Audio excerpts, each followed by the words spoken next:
Howdy do da day da do, and welcome to Haydn Behind the Music Stand. I'm your host, Patty Ryan, and with me is Alexandra Sophocleus, who is the assistant faculty violist at Stringwood Chamber Music Festival, administrative assistant at the Emily program, and a current student at St. Mary's University of Minnesota for counseling psychology. And we'll be talking about the health at every size movement, body positivity, and fat liberation. Welcome, Carol. Thanks for being here. Hiya, Toots.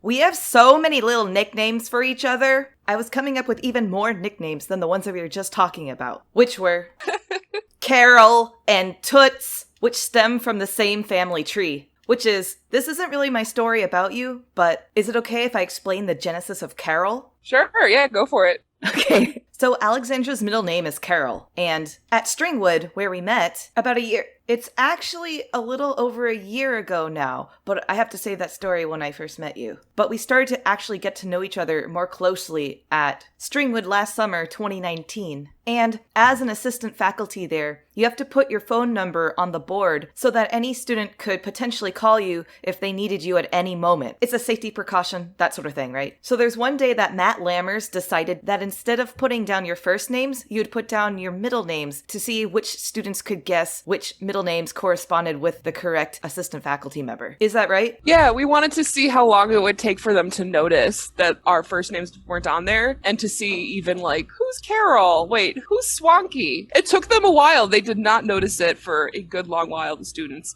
But then when they found out that my middle name was Carol, and because my first name and my last name are like very Greek, Alexandra Sophocleus, the juxtaposition of Carol, which is my grandmother's name on my mom's side, the non-Greek side, they were like, wait, your middle name's Carol? That's so different. And so Matt started calling me Carol. And then we kind of created this persona of who Carol might be. And I don't know where I came up with this or where we came up with this, but it ended up being kind of this, I don't know, like someone from the 1930s and 40s, this business-oriented woman who would say, "Hiya, Toots."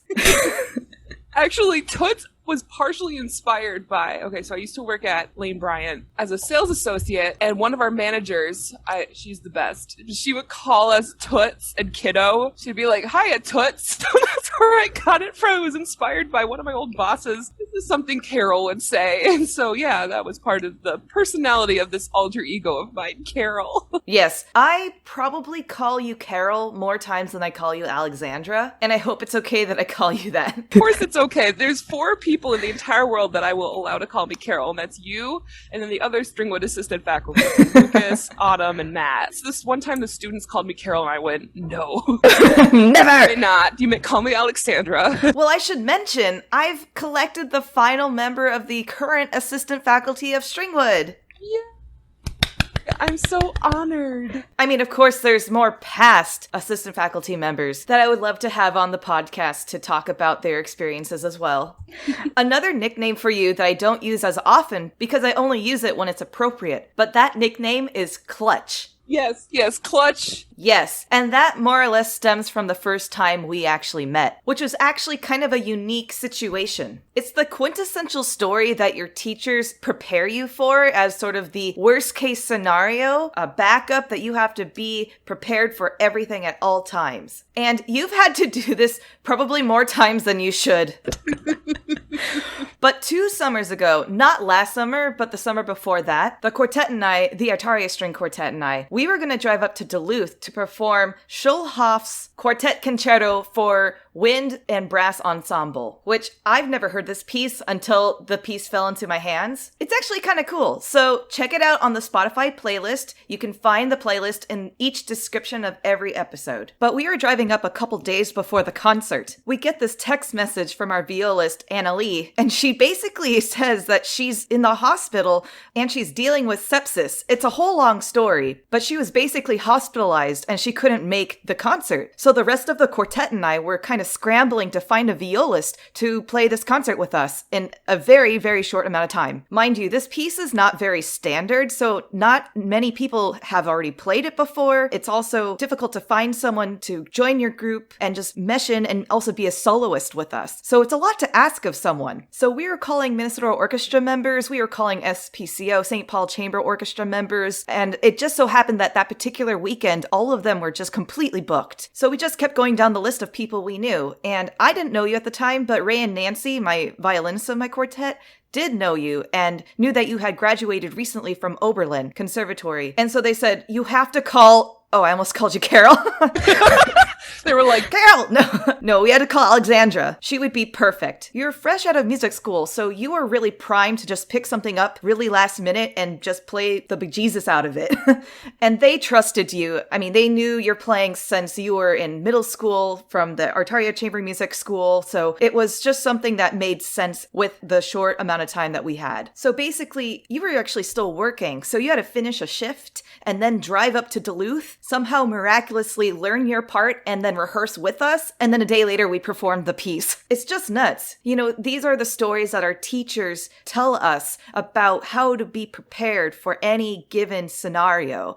And this is just the classic situation of, you know, a soloist not being able to show up because of health reasons and someone stepping in the last second to be clutch. I mean, this is how some careers are even made. You know about the story about Gil Shaham, right? no, I don't. Oh, okay. So basically, Gil Shaham replaced Itzhak Perlman for a concert with Michael Tilson Thomas and the London Symphony Orchestra. I believe it was a really last-minute situation, and that basically kind of put him in the public eye of this amazing, you know, now he's this illustrious soloist, violinist, and just an amazing human being. But it's those kinds of stories that our teachers tell us, you know, you have to have the 5 major concertos in your back pocket at all times in the event that this might happen. And so you are clutch for us in that moment. And then at Stringwood the following year, we had to replace a violist in a student group performing Gina Starr's first string quartet. And I believe you've never performed it. And you were just clutch. You sat down and you played the piece. It's like your superpower or something. And I suppose it's an unspoken possibility for assistant faculty members to sit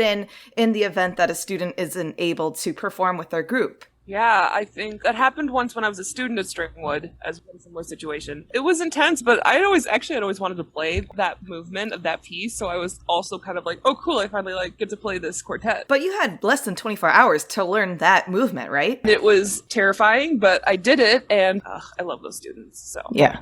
It's all for them, right? Oh gosh, it is all for them. It's pretty great. Yeah, and they all work really hard, and we're really proud of what they accomplish at Stringwood. Yeah. Yay, students! Students! The other thing is, basically you met me when I was in a really vulnerable state, and I'm totally indebted to you and your friendship. And even when Stringwood ended, I asked if we could keep hanging out, and I'm so happy we have. I was like, yes, a friend that I really like.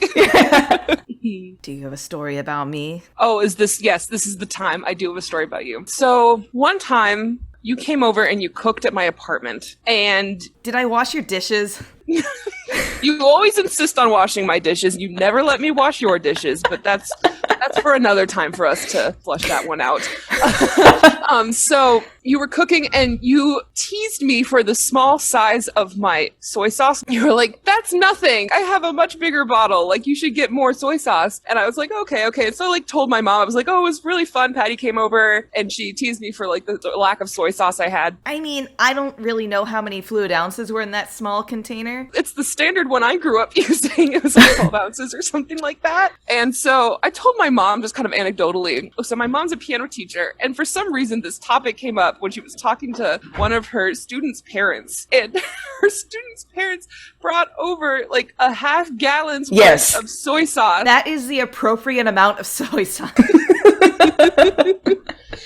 They gave to give to me. They were like, this is for your daughter. She can keep this in her. Basically, your mom's students' parents, they were on my side. They were like, oh my God, this is a crisis. We have to remedy this right now. Here's a gift of soy sauce. And so I still have that.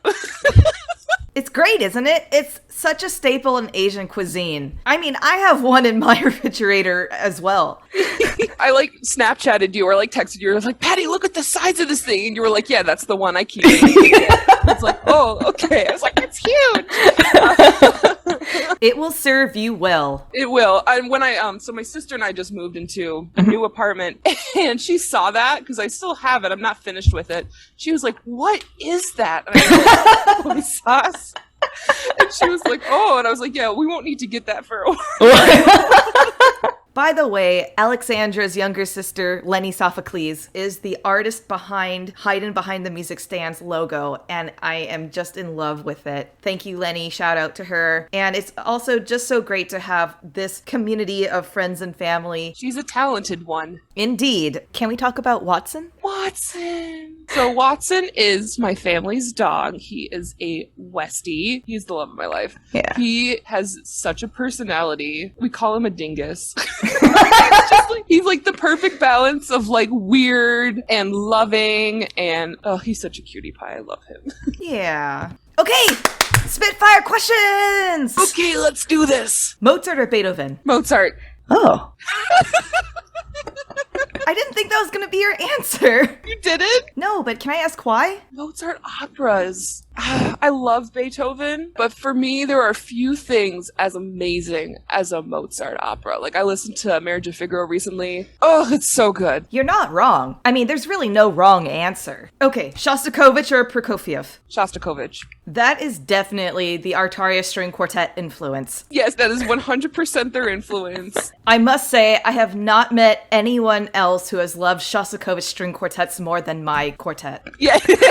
Yeah, well, before you were in the group, they did the full Shostakovich quartet cycle. That's right. And it was the coolest thing ever. I think I went to like almost every concert, and it was just like my favorite. Yeah, I wish I could have been in the group then. Anyway, Netflix or video games? Netflix. Basil or cilantro? You're gonna hate me. Basil. I know, but that makes sense because it's regional. I'm starting to think that this question is more about the region of your favorite cuisines versus the actual herbs themselves. You don't really find basil in Greek food, but it is kind of like that Mediterranean. Yeah, well, that's what European, yeah. And I do love basil too. I mean, I have some growing, but the cuisines I grew up with were mainly Asian and Mexican, and both of those use a lot of cilantro. So I think that's where my love for cilantro stemmed from. But I know that there is a gene that makes cilantro taste like soap to people, and I feel sorry for those people. But anyway, Harry Potter, Star Wars, or Lord of the Rings? Oh my goodness, Harry Potter. I'm sorry, I feel like I have to have a moment of silence now because whenever that happens, I just feel like, why does she gotta be that way? I know, she leaned into it. Instead of being like, I'm sorry for the things I said, she was like, no, this is why I'm right. And we're all like, no, you're not right. Stop it. Like, no one's perfect. Try to separate her from the books. Please. Symphony or chamber music? Chamber music. Coffee or tea? Coffee. Favorite practice room? Where did I like to practice? I always liked a corner room. In general or at a particular building? The practice room building at Oberlin, where I went to school. Okay. It's like a big tower. It's like 3 floors, but it's basically like a box. There's 4 hallways, and there's like a patio in the middle of it. And so like there's a bunch of corner rooms, and if I got a corner room, I really liked it because it was like the right size. I could breathe in the space, but it wasn't like so big that I thought a pianist was going to get mad at me for taking it. Okay, nice. Favorite professor shout out? Nancy. Nancy's not my professor, but... Well, you know, mentor. So Alexandra is talking about Nancy Oliveros, who is the second violinist in my string quartet and was her coach in high school. Yeah, she was... I think Nancy is like one of the most important musical mentors. So she was never my private instructor because I play viola and she plays violin. But she's been a mentor and big presence in my life since I was 13. So like 11 years. And she really transformed my view of music. So I've had other amazing teachers, like my college professor, Peter Slowick, amazing, my high school teacher, Richard Marshall, and like even, you know, I've had amazing teachers, but Nancy has been around the longest, I would say, as a presence in my life, musically and personally. Yeah, she's pretty special. She's the best.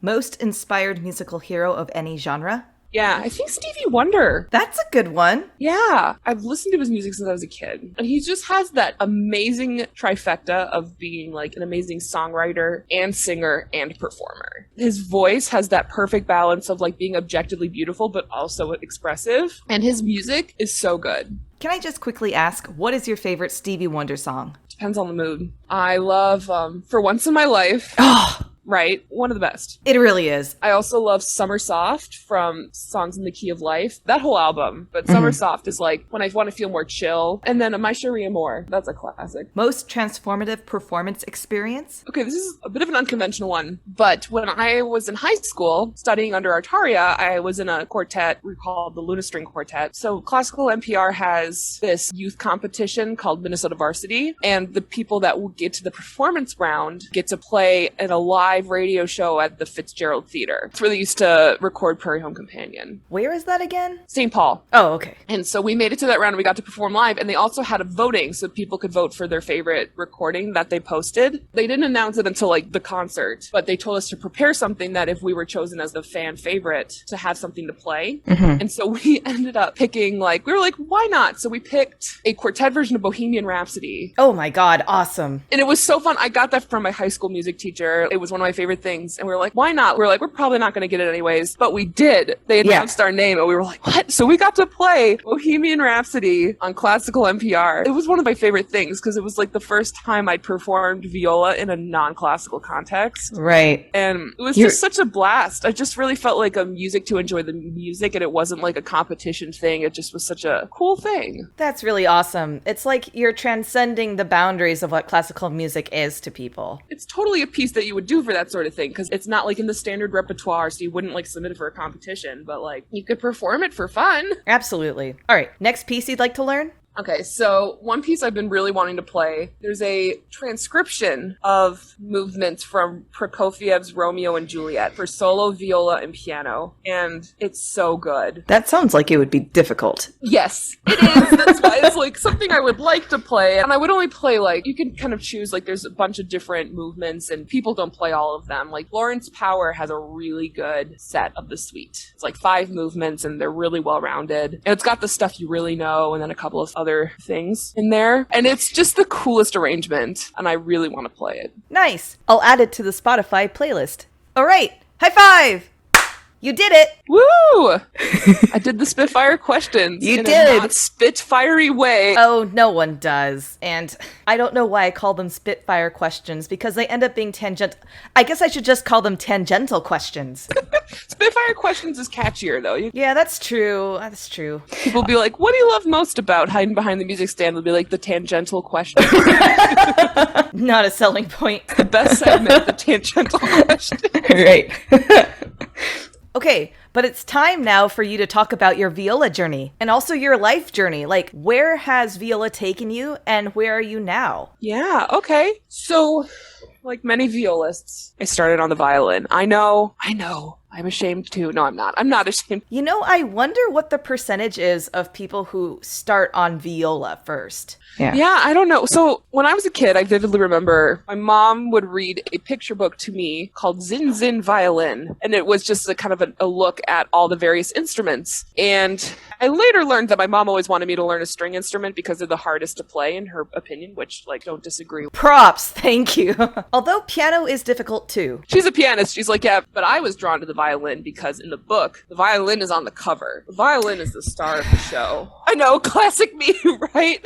No, I'm more rolling my eyes because that's the obvious choice. It's called Zin Zin Violin, Patty. They could have called it Chin Chin Cello. There is a cello in that one. I will find the book and see what they used for. Or Bin Bin Bass, I don't know. They don't even put a viola or bass in it, so. I was drawn to the violin because they were the star of the show, and I was like, I want that to be me. And so I learned the violin. I had a couple of teachers throughout my early violin years, and then when I was 11, I started with a new teacher, Mr. Brad Johnson, who was actually also one teacher of Matthew Lammers. I did not know that. Although I probably should have known that because he was on the podcast. He didn't remember that we were in the same studio for a year, but it's fine.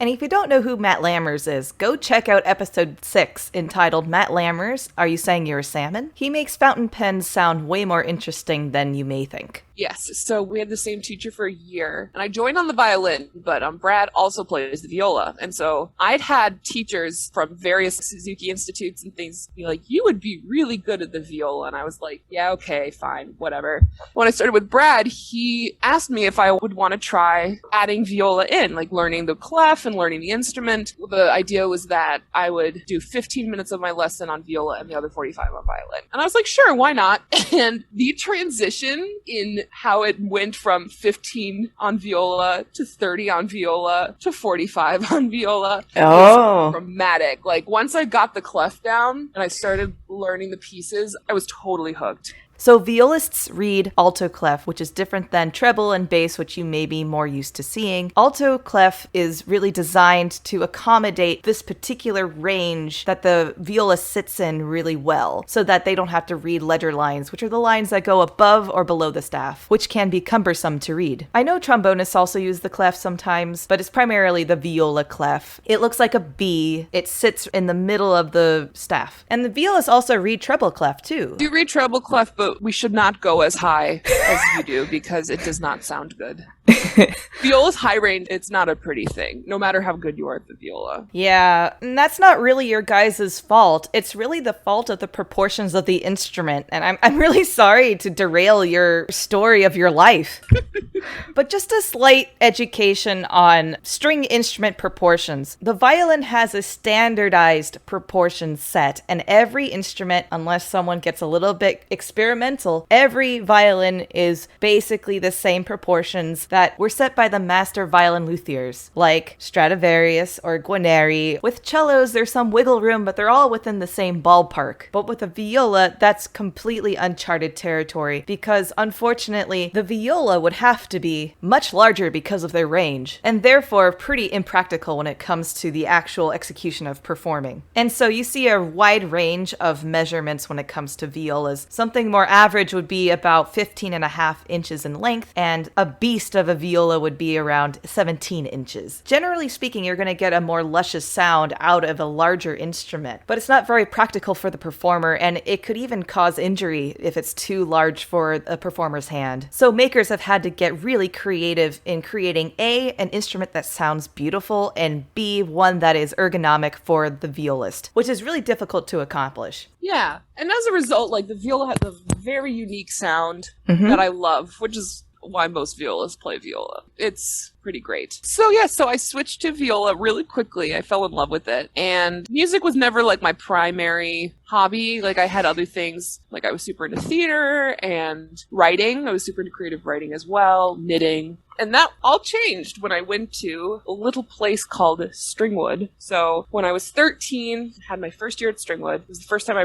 really played in a quartet. We played Beethoven, and it was challenging for me being away from home. I was really homesick most of the time, but that was the first time music was just framed in a completely different way for me. It was this thing that wasn't just the Suzuki books. It was something that there's like so much more music. Like, I heard Shostakovich for the first time, and I was in love. I was like, this is the coolest sound. I've never heard anything like this before. Yeah. And I came home from Stringwood with a list of quartets I wanted my dad to buy. I got Mendelssohn quartets, Dvorak, Beethoven, Shostakovich. I just was like, there's this whole new world of music to listen to. And so I started ACMS the following school year. And Artaria Chamber Music School, that is. Oh my goodness, yes, I forgot. Not everyone knows exactly what my brain is thinking all the time.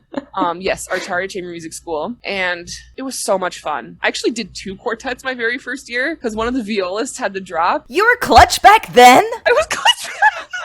I didn't know that, Alexandra.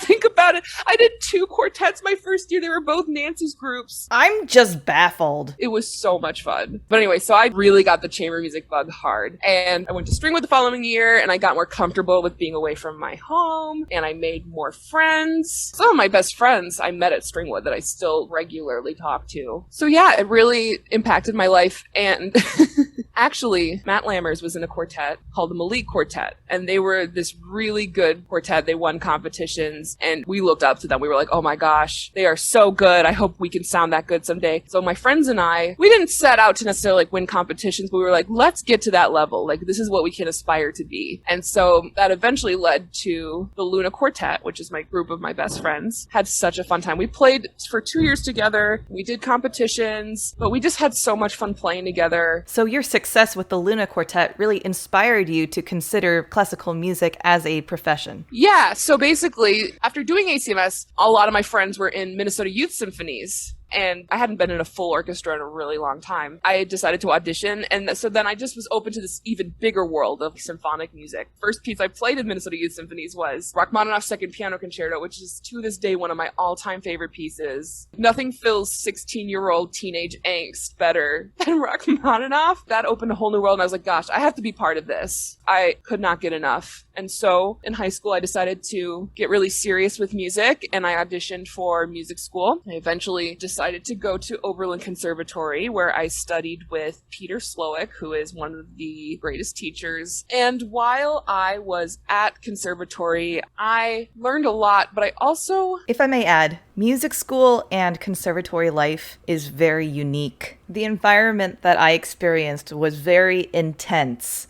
And some people really thrive in that, and some people really suffer in that environment. And I think overall, it's a really difficult topic to address because it is so different for so many people. We can certainly go into more depth about our own individual experiences in music school, but I would say, regardless of the number of students that thrived or suffered in that environment, every school is different, every student body is different. Every administration is different, but I believe it should be the institution's number one objective to have every student feel comfortable and safe learning music and getting the best education provided by the faculty at the conservatory or music school. Yeah. So when I was at Oberlin, I fell into a lot of mental health issues, which we will be getting into more later. And I had this need to finish school at Oberlin. I was determined to get the degree. I thought it was me, and it wasn't, a music career wasn't the right fit for me. I thought that if I just kept on working hard enough, I would be back on the same path I had originally envisioned for myself, which was to go to school and then to grad school and to find a professional string quartet.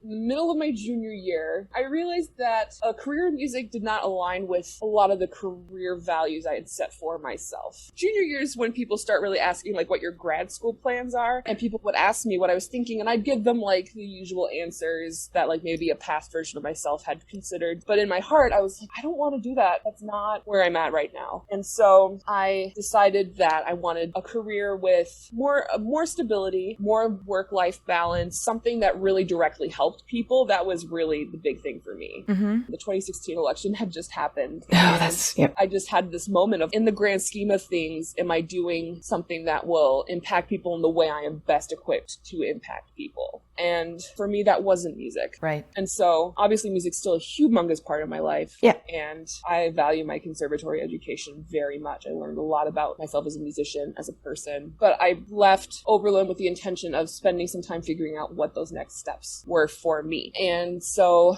I started off at my retail job at Lane Bryant that I mentioned earlier with a boss that called people Toots. And I eventually decided I wanted something different. I applied for healthcare receptionist jobs. And I got to work at one of my favorite organizations. I got a job at the Emily Program, which is a center that specializes in eating disorder treatment. The Emily Program is fantastic for many, many reasons. They treat their employees with respect, and they do amazing things for people. And I'm glad to work there. Working there really helped me figure out a lot about myself. And so I've been there for the past year and a half. It really solidified something I suspected in myself, which was that I wanted to be a therapist. So now I am working towards my master's degree in counseling psychology so that I can become a therapist. And I mean, as much as we need music in our lives, we need therapists in our lives too. Mental health is such an underrepresented part of our health and our health care. I just have so much respect for anyone who decides to pursue a career as a therapist or a mental health worker. So I'm so excited to be your cheerleader, cheering you on from the sidelines. And the thing is, music is always going to be in your life. It's not like your time at conservatory was wasted energy, wasted good time or anything. It made you who you are today. Yeah, no, I agree.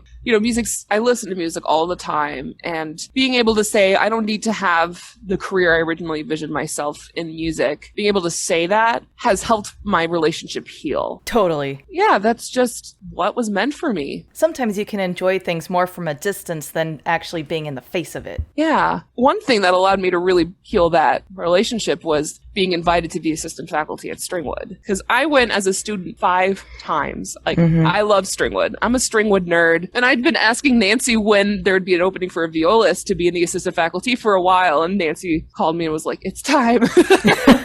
Yes! It was honestly one of the most fun times I had since graduating college. And oh my God. Yeah. I'm so grateful. It was such a bummer that Stringwood couldn't happen this past summer. But I was devastated. Yeah, I was pretty disappointed as well. But we're planning for a Stringwood in 2021, given that the COVID pandemic has subsided enough at that point, hopefully. Fingers crossed. Those dates are June 13th to July 2nd, 2021. So mark your calendars. And also, we have a new Instagram account, Stringwood CMF. So you can also follow us there with a bunch of fun content to come. Anyway, is this a good time to take a break? Sure, we can take a break. Okay, excellent. We'll be right back.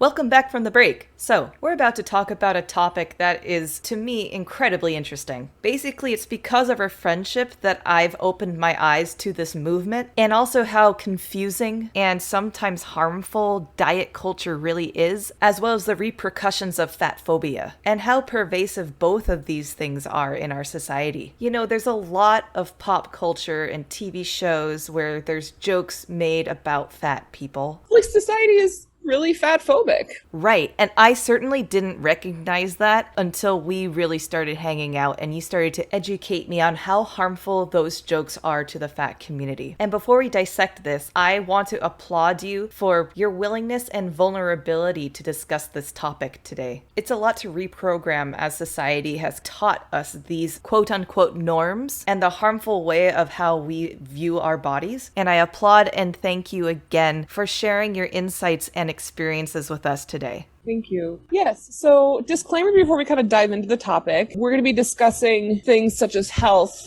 and weight, any subjects that are kind of triggering as a result of those. So just quick content warning and some other disclaimers. I am not a clinician yet.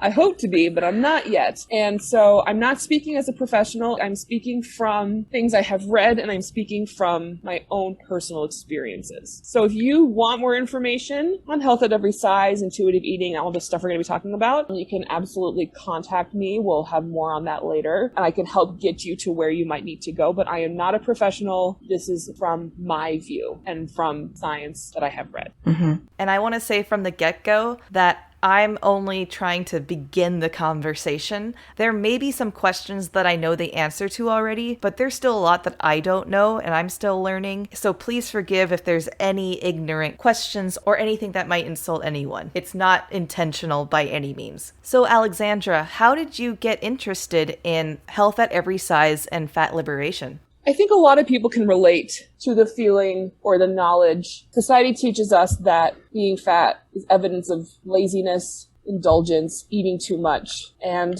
I internalized from a young age that being fat is one of the worst things I could be for various reasons. And I was also taught that since I was a chubbier kid growing up, I was always taller and bigger than other kids my age. I just grew up faster. And doctors would tell my mom and me that I needed to lose weight even at the age of 11. I think was around the first time I was told that I need to lose weight. Mm-hmm. Like, I've looked at old pictures of me, and I used to think when I was 11 that I was, like, the fattest, ugliest person ever, and I look at those pictures, and I'm like, goodness gracious. Mm-hmm. I looked like a normal kid, and I was being told all these things that really messed me up. And so I was told that if you just exercise and eat, quote, better, unquote, and diet, that you can lose weight and you will be healthy. And so I dieted a few times in my life. I dieted in middle school. I dieted in high school. And it wasn't until I was diagnosed with binge eating disorder in college that I learned that actually diets don't work. Do explain. Yes. It has been well established by science that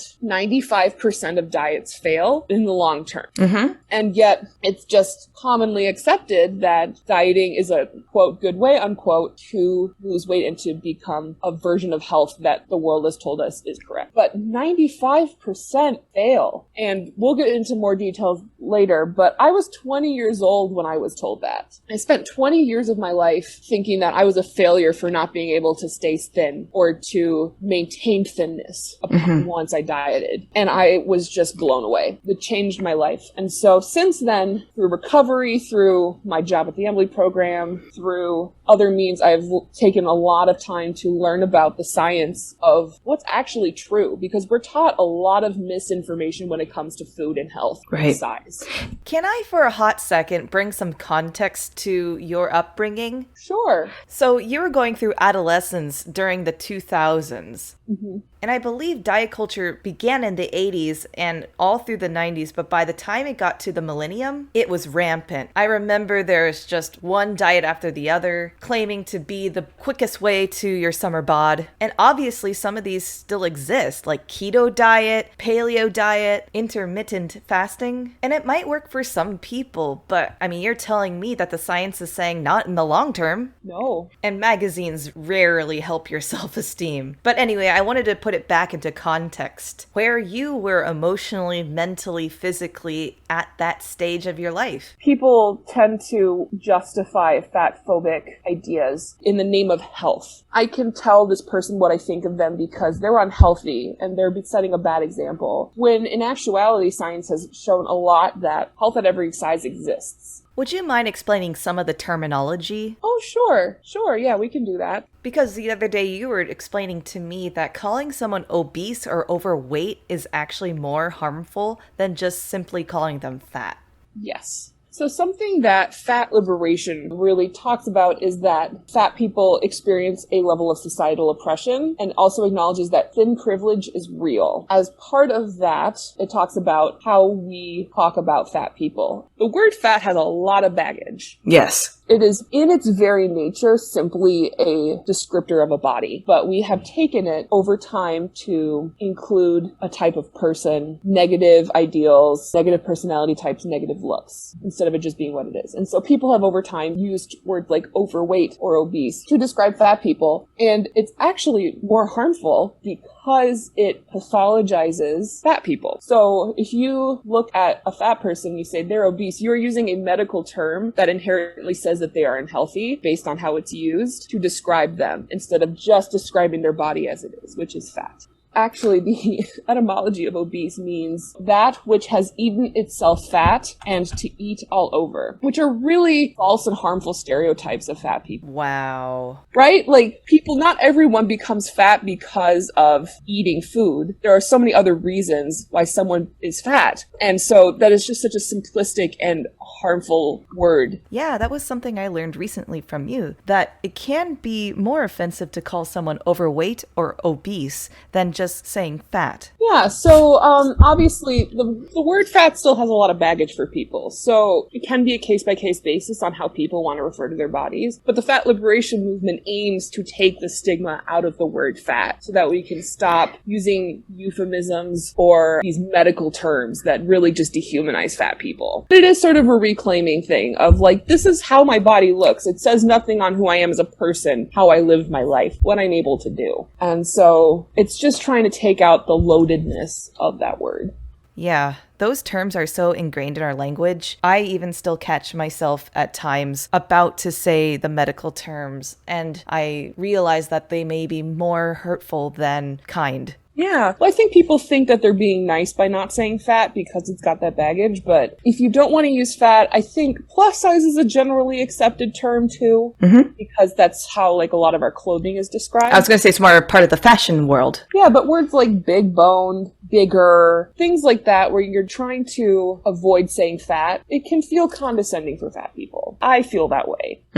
People say things like, oh, you're just curvy. Like, I'm a fat person and I own that about myself. It doesn't say anything about me. It just describes my body. Right. Okay, so can you tell us about health at every size? What have you learned from this movement, and how can everyone benefit from their insights? Yeah, so health at every size is really transformative because it's used a lot for eating disorder treatment, but everyone can benefit from it. Health at every size essentially states that it is not about how much you weigh that determines your health, it is your behaviors that determine your health. And there's actually a lot of science that backs this up. Recently, we have discovered that we as humans, when we are born, our bodies have what they call a set point weight range, which basically means our body is going to eventually grow into a certain range that it deems healthy. And we disrupt that set point weight range when we diet or try to lose weight intentionally. Right. I remember in previous discussions with you telling me about how our bodies are almost smarter than we are, and that our bodies will tell us what nutrients we need in order to stay alive and not starve to death. So by actually dieting, we're eliminating some of those nutrients that our body is telling us we need. And then that can cause some really weird, strange cravings, and perhaps that's why diets don't work. Right. Diet culture is the industry and the set of values that society tells us we are of more value when we are thin and sells us products to obtain said thinness. So diet culture tells us that if we're fat, it's a matter of willpower, that we just failed.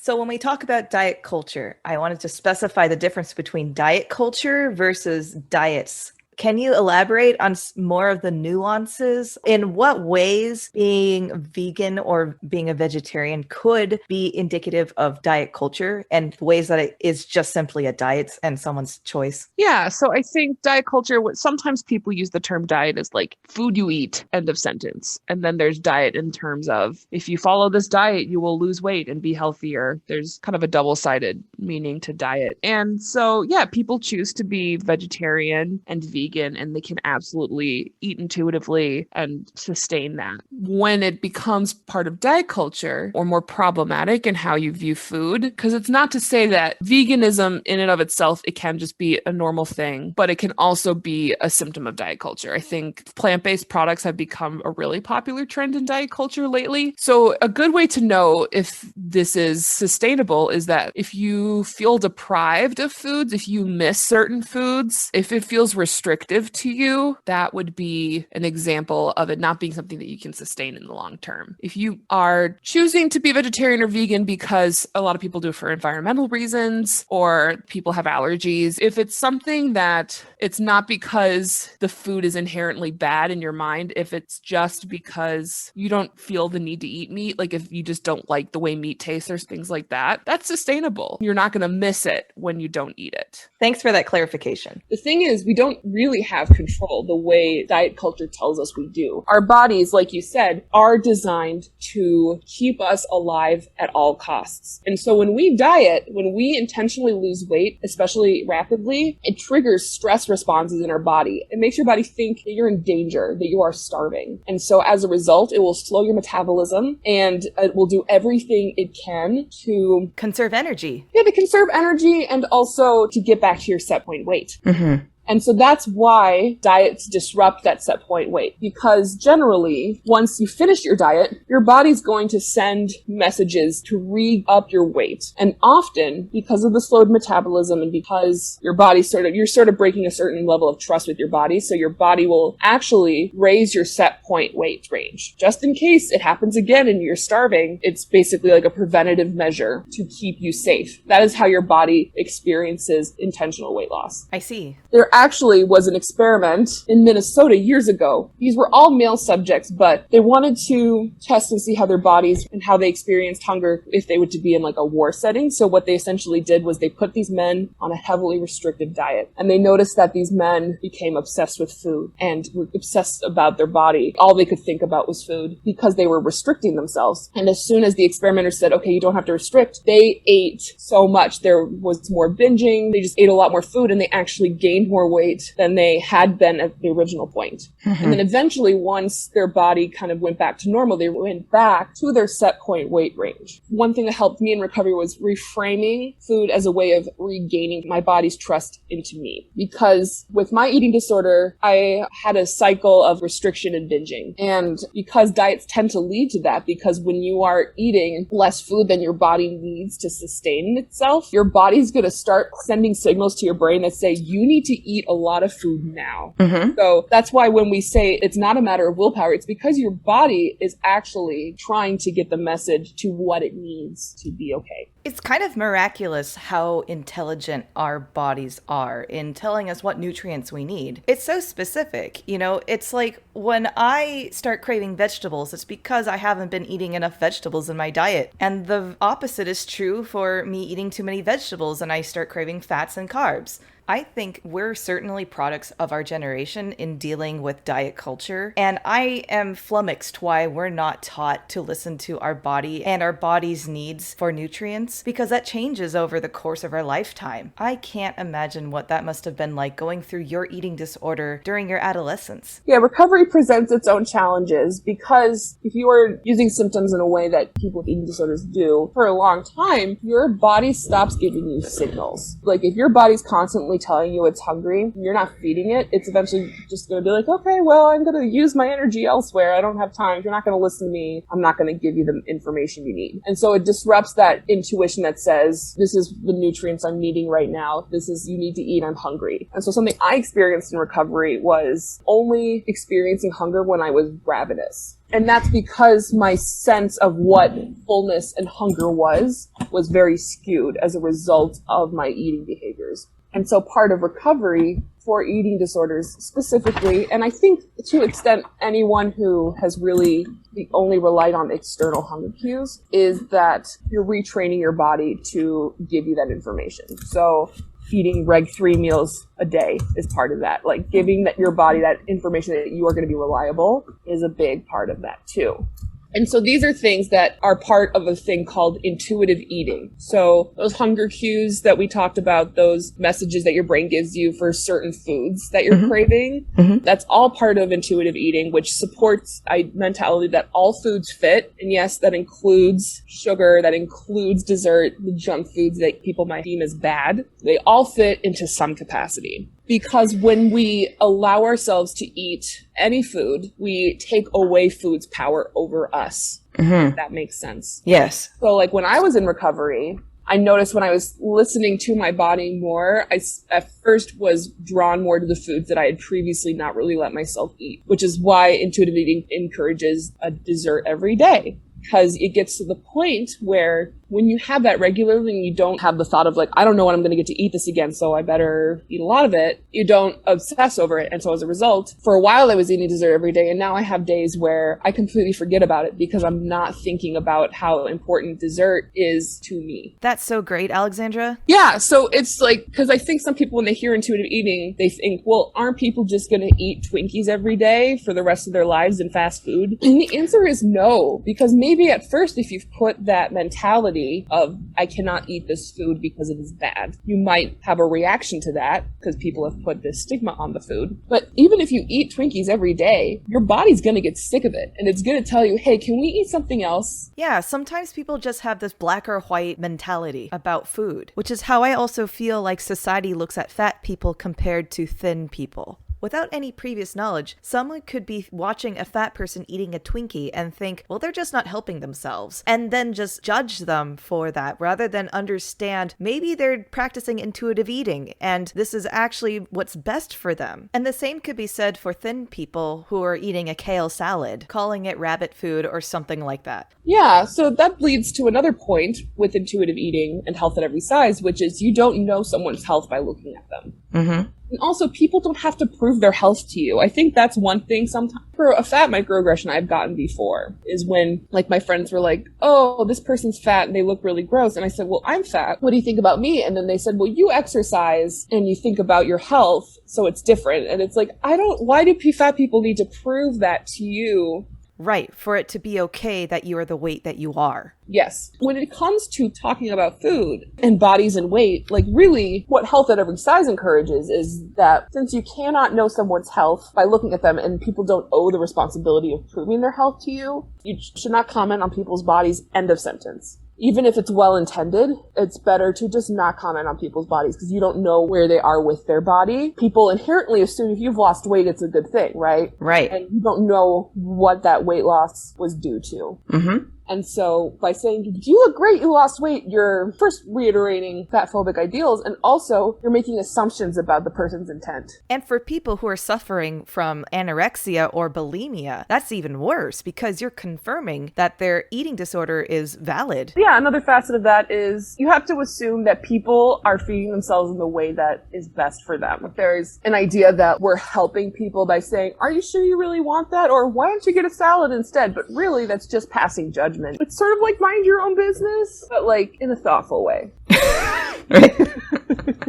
One thing I learned in recovery that changed my view completely about health is that there was a study done about lifespans and different factors that contributed to health. And so they looked at people who are in a normal range, and I'm using this with quotations, medically normal, medically overweight, and medically obese. They took lifespans based on whether the person exercised regularly, ate vegetables regularly, drank moderately or lightly, and didn't smoke. And if a person possessed all four of those qualities, their life expectancy or their lifespan was the same as anyone regardless of weight. It is when you introduce the factors like smoking and drinking heavily that weight becomes a factor in your lifespan. And that was just life-changing for me because someone told me all the time, like, fat people die sooner. I think that really puts things into perspective about what health is. It's about what you do and not about what you weigh.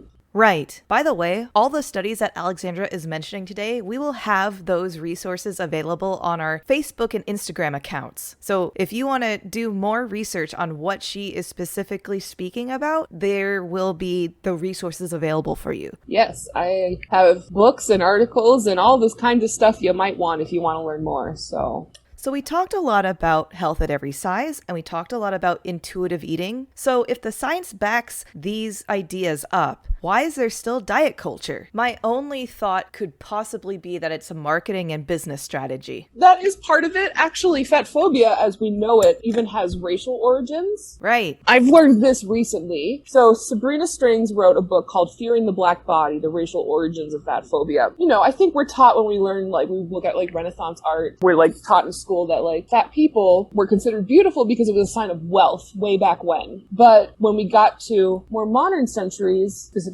I think we look at places where people were taken and enslaved.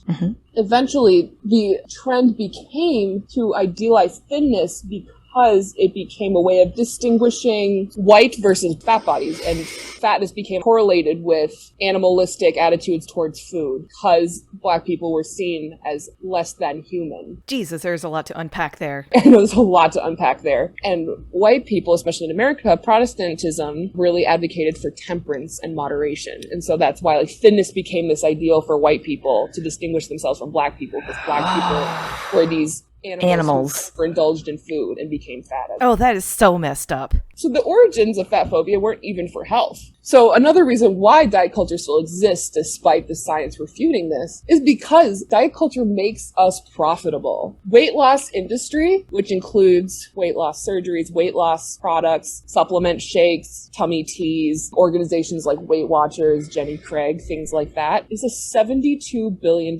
industry. They made $72 billion in 2018. Because if we're constantly told that we need fixing and they have these products to fix us, they're going to make money from it. Right, and they can advertise it as a quick, easy fix if you subscribe to them for $20 a month or something along those lines. Right, and because diets don't work, they continue to profit off of us because diet culture tells us it's our fault and it's not the product's fault. And actually, as I've discussed, the science refutes that. I mean, maybe some people have benefited from these programs, and that's great, but it kind of seems like a scam to me. It's like they're telling us that there's something wrong when we're just minding our own business. Well, and if thinness was the epitome of health, our bodies would be attuned to that and try to obtain that as best they could, right? It wouldn't have these measures. Because diet culture perpetuates the rhetoric that we have control over our bodies, that's how it's able to sell products. If there was a diet that actually worked, diet culture wouldn't really exist because we would all just use that. It really relies on us trying different things, and it relies on us constantly thinking that we are failures for not being smaller. Right. And I want to take a moment to reiterate, you have to figure out your own health. You have to figure out your own body and how your body reacts to different foods and reacts to different kinds of training. So there's no one solution fits all. We all have to figure this out over our lifetime. And I think what's really, really toxic about the way that diet culture targets us in the media is that they target it as if there's one look fits all. And that is simply untrue. Right. And so if you really want to stick it to the man, eat intuitively. Then it's sustainable. You can do it long term. That's the great thing about intuitive eating. Like diets, it's hard to do those for more than like a year, probably even less. And with intuitive eating, because you're listening to your body and your body's providing that information to you, you can do that for the rest of your life, easy peasy. Mm-hmm. And that's what creates long-term healthy living. Mm-hmm. Right. Because you're not obsessing. You talked about how people have different needs. One thing that I think could help with that is that if you have the resources and are able to meet with a registered dietitian, not a nutritionist. Nutritionists do not have to get training. Dietitians get master's degrees. Thank you for that clarification. There is a difference, but I've worked with a dietitian who specifically is health at every size and supports intuitive eating. Not all dietitians do that, but that's a great way to work with what your body needs and to meet with that. Because like I said before we started talking about this, I'm not a clinician, so I don't know what's going to work for everyone. Mm-hmm. But intuitive eating encapsulates finding solutions for everyone. Right, as opposed to these diet industries that say my way or the highway. I also just want to say, in addition to mental health workers, I also feel like dietitians are sorely needed in the medical field. Another thing about seeing a registered dietitian is that since their whole degree is in nutrition, they have a lot more information. I think we usually see medical doctors as the authorities for nutrition, but nutrition is a small unit in medical school for them. And dietitians have more updated information on nutrition. So you're seeing someone with more information and more specialization. I dream of a world where health at every size becomes the government standard for health education in schools. That's my dream, that our kids are never taught diet culture. They are only taught health at every size. I think that would be transformative.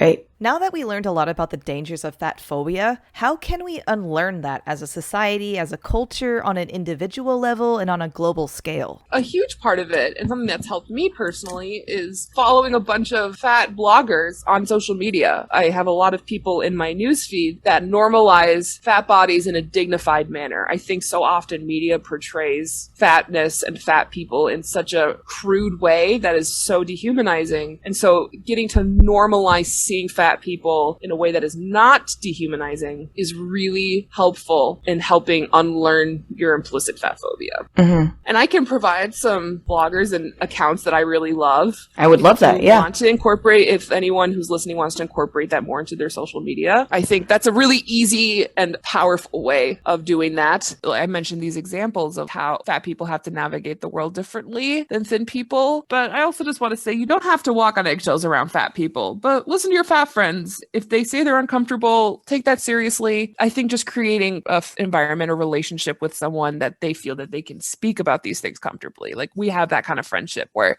I can say, like, sometimes it's hard for me to say, I don't really feel comfortable sitting in this restaurant chair, but like, we have a friendship where I feel like I can talk about like, this isn't going to quite work for my body. Well, and I must admit from my end, you make it very easy. So I do. I make it known.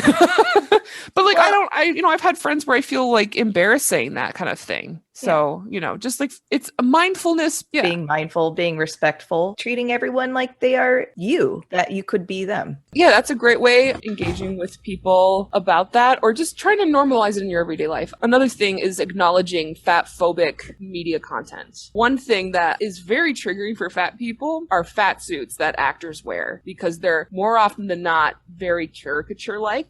Right. and not realistic and exist to be dehumanizing Mm-hmm. and to be mean about fatness. So when you see something in media that makes you go, ugh, when it comes to fatness, think about where that's coming from and why you feel that way. When I saw Avengers Endgame in the theaters and they revealed fat Thor, the whole theater went, oh, like, ew. No, really? Yeah, the whole theater. And I went like on opening weekend, so there was a full theater. And that was just a moment of like, oh boy. Wow.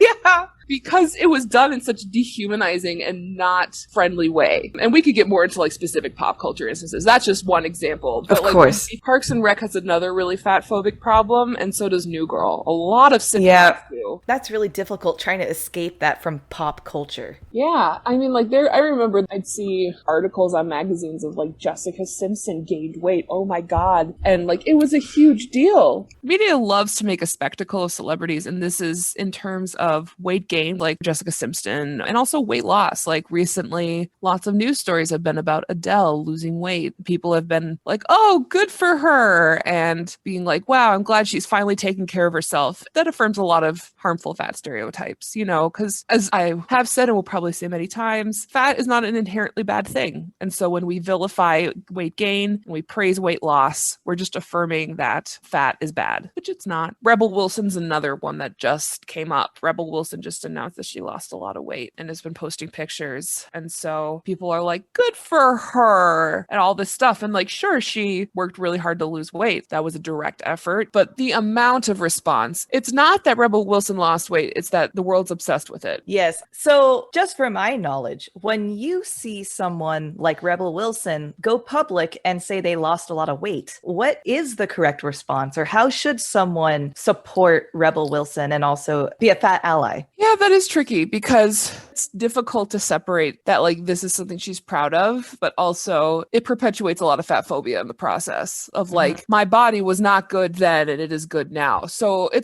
that's a hard thing to split, because we have to trust that people are doing what they would need to do for their bodies and acknowledge that she's doing what she feels is best for her body. I know I sprung that kind of hard question on you. No, that's a tough question. It's a good thing to talk about. How do we handle those situations?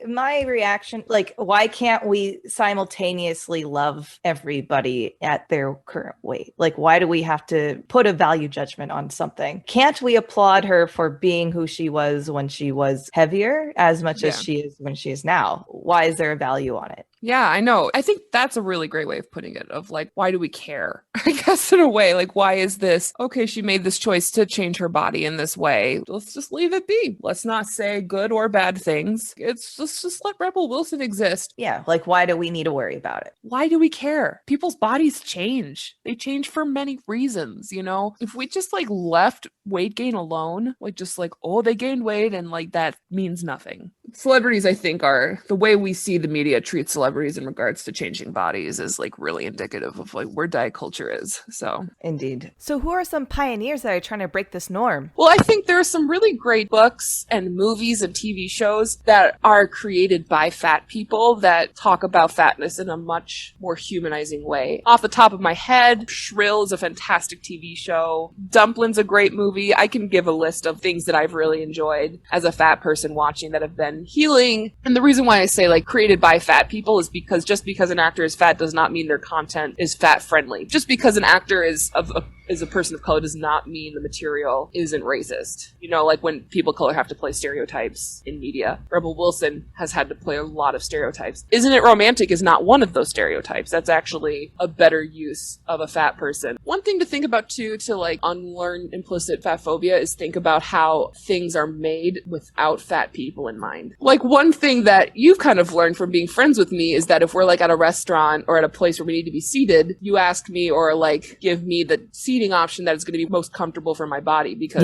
there are a lot of chairs that poke into my hips. Sometimes booths are too tight to the table and I'm squished, you know. So, or like when we went to a play, you got an end seat for me because that's a concern of mine. It's something that I have to navigate as a fat person. So that's especially where like thin privilege comes into play. But thinking about how it's different for a fat person to navigate something that might be easy for a thin person that they don't have to think about that fat people do. Airplanes can be be traumatizing for fat people based on like things that have happened on planes in response to sitting next to fat people. And when I was thin, I didn't think twice about getting on a plane. But as a fat person, I think about it all the time. Mindfulness in what you do and how you approach people. And really, fat people just want dignity and respect and to not be only seen for their body. Absolutely. Alexandra, thank you so much for your vulnerability again in discussing this really sensitive topic. And I hope more people will begin to reconsider how they view fat people and hopefully adopt health at every size for themselves as a way of living their life. And in addition to all of Alexandra's resources, there's also a really good episode on stuff you should know about anti-diet culture. So I recommend that podcast, I Love Josh and Chuck. So if you're looking for another episode to listen to anti-diet culture, there's one for you. So Alexandra, where can my listeners learn more about you? Sure. So you can find me on Instagram at Sophocleus. So that's A and then my last name, Sophocleus. Sophocleus.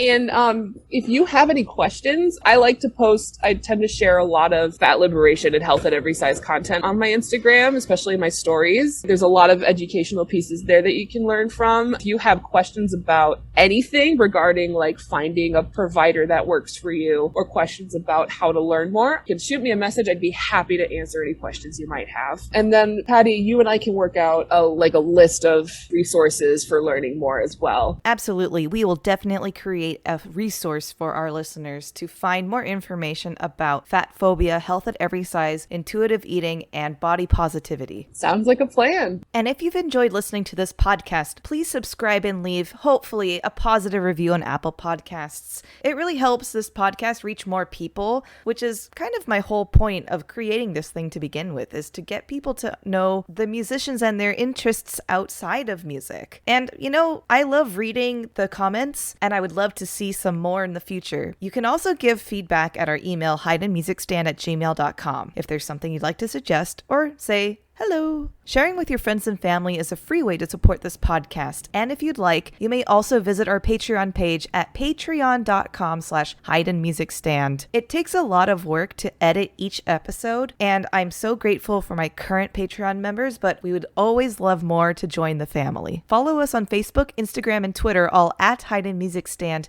to access more content. There's also a Spotify playlist available with all the pieces we discussed on the show. You can find it in the description of each episode. And this list is getting pretty beefy, so really, it's becoming kind of maybe a great road trip playlist. Anyway, thank you for being on the show, Alexandra. Thank you for your essence. Thank you for your beautiful insights into fat phobia, dismantling diet culture, and let's try to keep intuitive eating and health at every size the new fad in 2020. Thank you so much for having me. This has been great. Yay! And thank you, listeners, for listening, because that's what you do. For using your ears. Okay, that's it. Use your wallets. I mean, if you only feel so inclined, that would be amazing. But thank you. Okay, the episode is done now. Say bye, Sushi.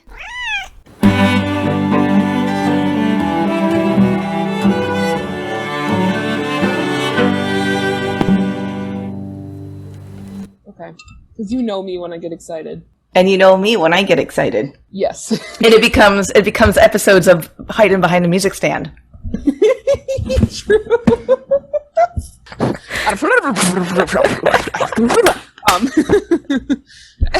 So I'm studying to become my mat to get. Can I cough for a second? Absolutely.